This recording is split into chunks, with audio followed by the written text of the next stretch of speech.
In today's video, I'm going to teach you how to delete a header in Elementor quickly and easily.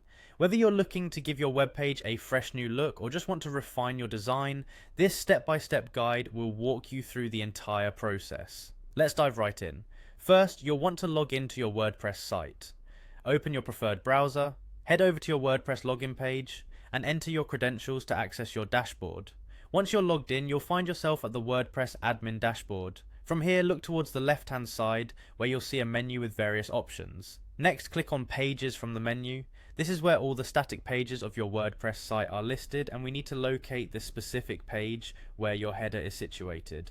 With the list of pages in front of you, find and select the page that contains the header you want to remove. This will take you to the edit section of that specific page.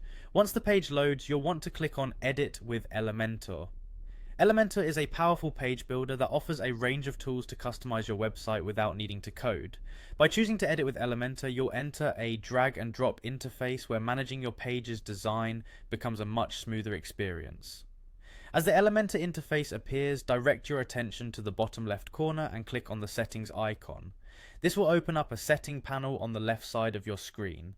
In this settings panel, locate the option labeled Hide Title. It's a simple toggle switch.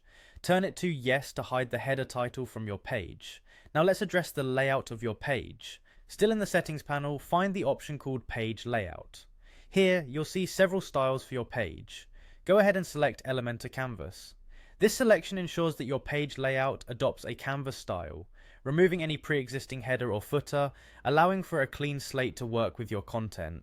Once you've set your page to Elementor Canvas, it's time to publish your changes. At the bottom of the settings panel, click on Publish. This will save all the settings and adjustments you've made. After publishing, return to your WordPress dashboard and view your page to ensure the header has been successfully removed. And there you have it. In just a few simple steps, you've deleted a header in Elementor and given your page the streamlined look you desire. Thank you for watching, and don't forget to subscribe to catch more handy tutorials like this one. See you next time.